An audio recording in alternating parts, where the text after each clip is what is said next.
Искрено воопшто не се осеќам безбедно. Не знам дали на зелено да поминам или на црвено.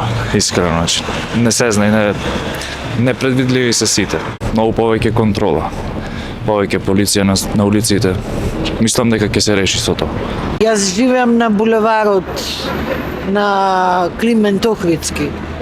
Тоа е страшно нешто. И мотори, и автомобили, брчат, трки возат. Мислам дека треба поголем број на сообраќајци. Ригорозно да казнуваат. Без пардон. Видете, у принцип никогаш не сум се чувствувал безбедно, бидејќи одамна уште од мал секогаш имам дали видено или слушнато или ми кажале моите за случаи кај што се дешава и дека треба да пазиш. Премногу брзо се вози по улиците и не се внимава дали се запазува лента, дали возат во нивна лента возачите и тоа е една од најголемите причини. Полицијата да се вклучи, да не спие како што спиеше до вчера во креветите и сега да излегува на улицата кога се случи нешто. Многу порано требаше да бидат на улицата.